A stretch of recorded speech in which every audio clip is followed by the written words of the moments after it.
দেখো চলে আসলাম বৃত্তের আরেকটা ক্লাসে।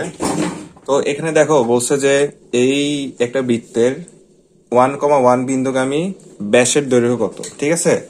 তো আমাদেরকে ব্যাসের দৈর্ঘ্য চাইছে। ওকে, তো আমরা এটা কিভাবে করব? তো ফার্স্টেই দেখো মানে ব্যাপারটা কি, যে এই বৃত্তটা হচ্ছে এই বিন্দুগামী ব্যাসের দৈর্ঘ্য কত। বিন্দুগামী মানে ওই বৃত্তটা এই বিন্দুতে গেছে, জাস্ট এটাই বুঝাইছে। ধরো এই যে এটা হচ্ছে আমাদের, ধরো এই বৃত্তটা, হ্যাঁ, এই বৃত্তটা 1,1 বিন্দুগামী মানে এই বিন্দুতে খালি গেছে ভাইয়া, এটাই, আর কিছুই না। ওকে, তো বলছে যে বৃত্তের 1,1 বিন্দুগামী ব্যাসের দৈর্ঘ্য কত, এই বিন্দুতে গেছে। এখন তুমি মনে করো না এখানে আরেকটা বৃত্ত হবে, সেটা না। আচ্ছা, তখন এই বৃত্তের কেন্দ্রটা বের করে নাও। কেন্দ্র কত বলো তো? কেন্দ্র হচ্ছে যে তোমার, তুমি যদি এটাকে -2 দ্বারা ভাগ করো তাহলে কত পাবা? 3। আর এটাকে -2 দ্বারা ভাগ করলে -8। ওকে, এখন এই দুটো যদি মধ্যবর্তী দূরত্ব নাও তা আসলে তোমার কেন্দ্র বের করতে পারবা। অথবা যেহেতু তুমি কেন্দ্র পাইছই, তার মানে ব্যাসার্ধ নির্ণয়ের যে সূত্রটা সেটা কি? সেটা হচ্ছে যে এই যে তোমার √g² plus f² minus c। হ্যাঁ, সি তো এখানে নাই, তাহলে g² কত? 9। আর 8² কত তোমার হচ্ছে যে কত বলতো? 64, রাইট?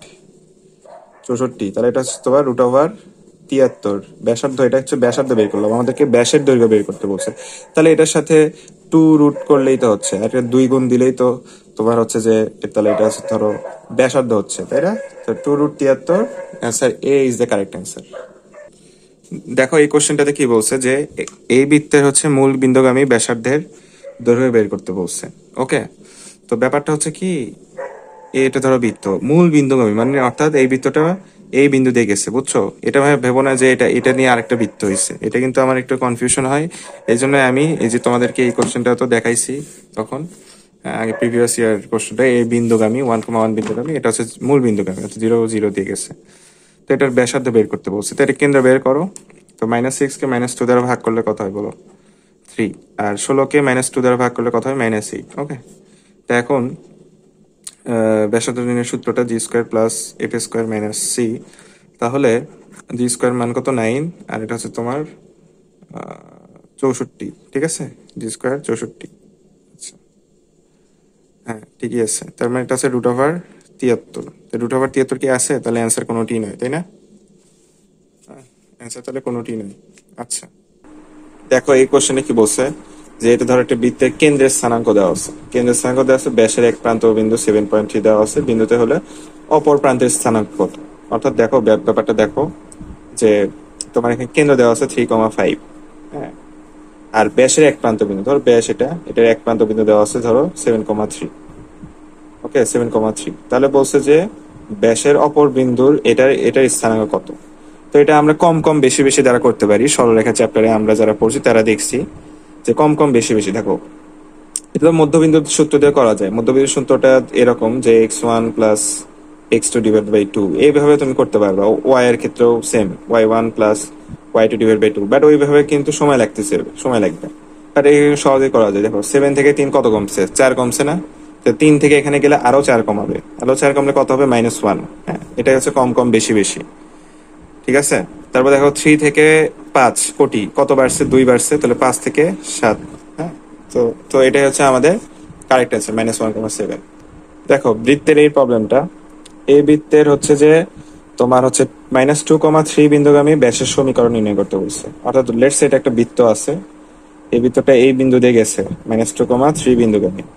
আচ্ছা, এটার ব্যাসের সমীকরণ বের করতে বলছে। এবার কিন্তু ব্যাসের দৈর্ঘ্য চায়নি, ঠিক আছে? বা আগের বার ব্যাসার্ধ বা ব্যাসের দৈর্ঘ্য চাইছিল, এবার সমীকরণ বের করতে হবে।